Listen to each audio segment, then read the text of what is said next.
Okay, we're back in the trick shop.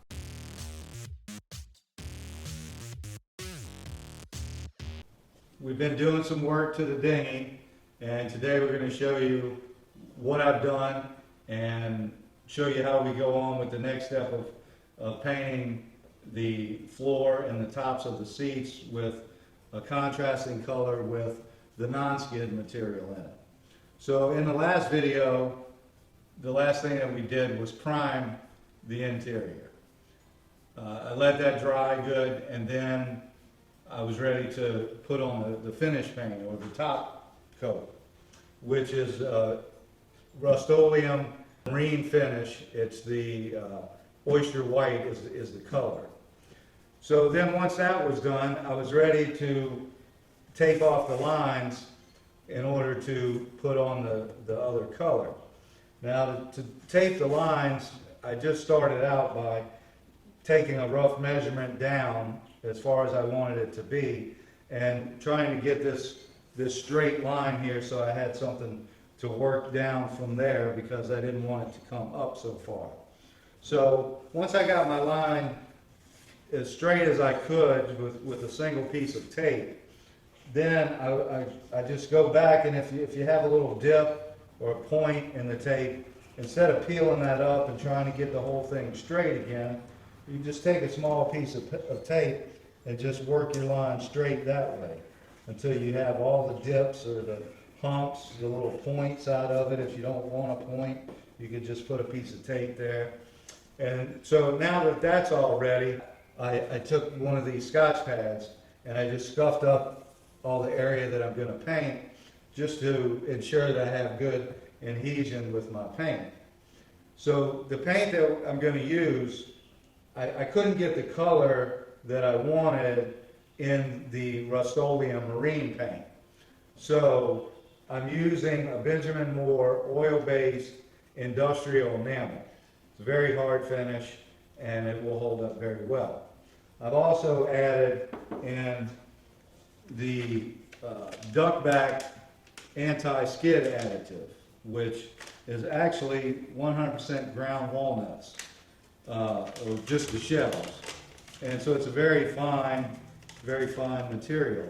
And it should make a nice even non-skid on the floor, which will, obviously is to help keep from slipping. So I'm going to add the non-skid. Well, actually, I've already added it to the paint.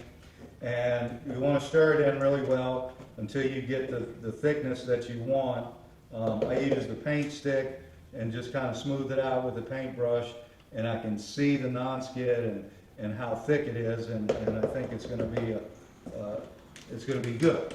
So I'm going to go ahead and start applying the paint just as I did with the primer, using the same method. So I'm just going to start at the front and work my way down from here and just roll it all the way to the other side. Fill everything in good. And just make sure that you have a nice even finish of it all. This roller works very well to get into the corners. This is the same roller that I used the last time, the flocked foam roller. I'm just going to back roll it, keep it nice and even. Then we'll start a little ways away and work back into that. You can kind of see the non-skid clogging up in some areas, so you want to just keep rolling it until you have it nice and even and smooth.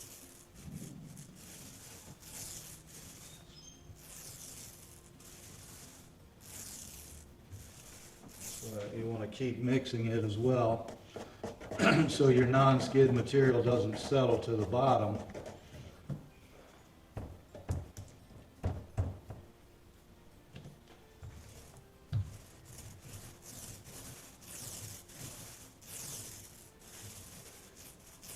This is the first time I've used this particular non-skid, though I seem to be liking it. It seems to roll out fairly even. Doesn't seem to clump up too much. Just want to back roll it a lot so that you keep it even. If you do have any areas where it's thick, just keep rolling it out and smoothing it, back rolling it in.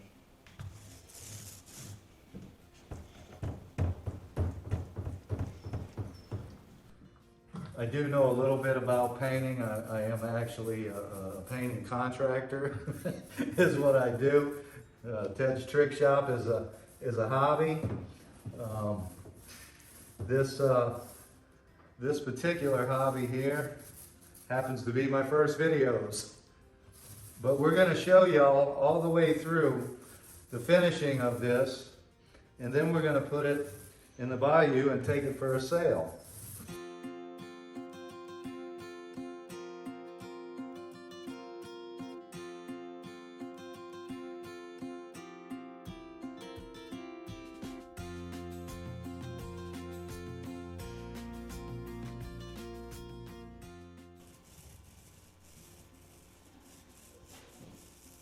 The floor turned out pretty good. Now we'll do the seat tops, and I'll let it dry. Then I'm going to put another coat on it. Once that dries, then we'll be ready to start having some fun. We can take all this tape off, and we can get the seat installed, and then we'll put a finish on all of the wood on the boat, and we'll be sailing before long.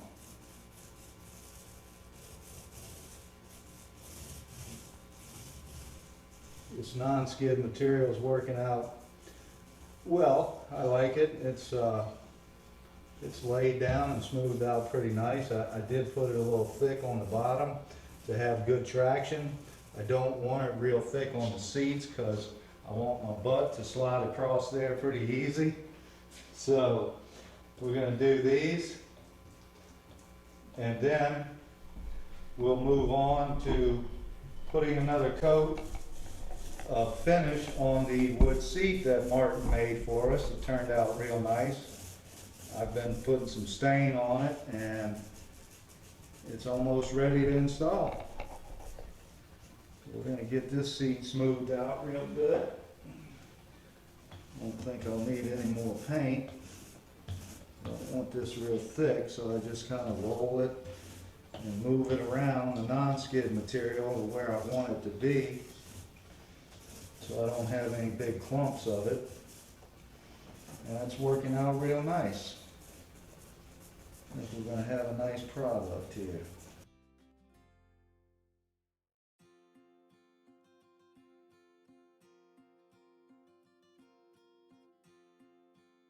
All right, we can't see much of a contrast yet, but when it dries, it does dry a little creamier. So I think it's going to be real nice. Okay, so this is the seat that Martin made from the template that you saw him make in the last video. And what we made this out of was just a piece of Meranti plywood from Lowe's. It's a real smooth, white finished plywood. So what I started with was a natural teak stain and a cherry stain. Those were czar stains, and I combined them together 50-50 to get the teak color that I was looking for. And it was kind of hard to get it to take the stain like I would have liked, but it came out good.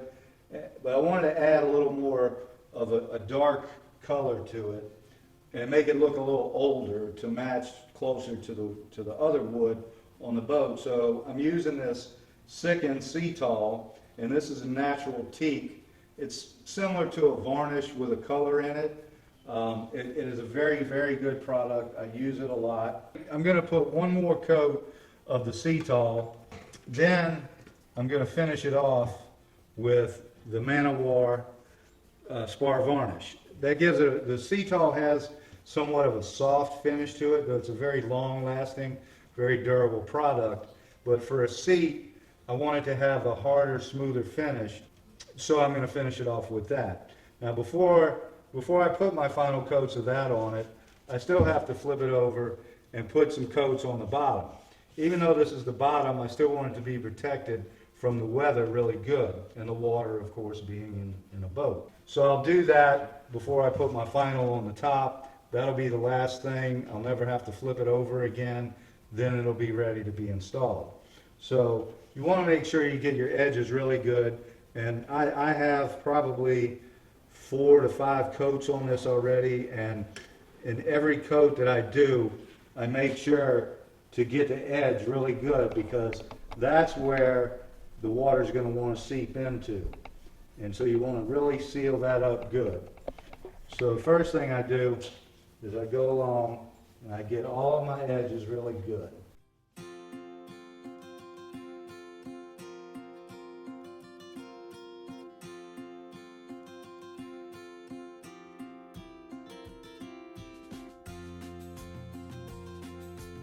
Flip it around so I can get the other side.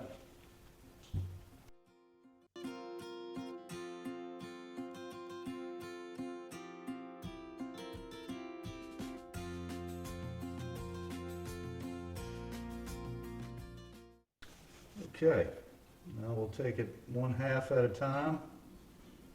I do need to get my edge in here. I'm not really worried that it might run under a little bit. That is the bottom side. I can always make it smooth, and when I put my finish on there, it'll be just fine. So I just kind of load it up. I'm going to spread it around real good. I always like to do my edges first. Well, the edges and then the other edges. And just want to stroke it out in long, smooth, easy strokes. Just kind of lightly tip it off so that you have it smooth. The Cetal is very self-leveling, so it will come out very smooth with virtually no brush marks in it, as long as you fill it in and smooth it off.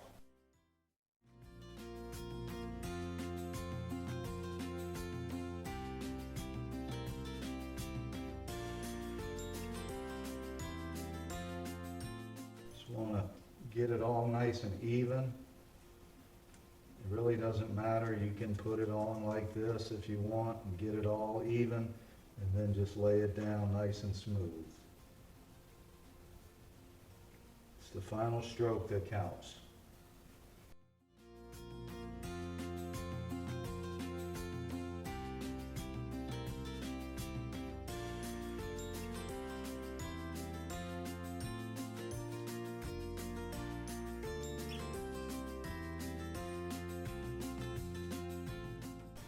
We'll just look down it and make sure we don't have any dry spots or heavy spots.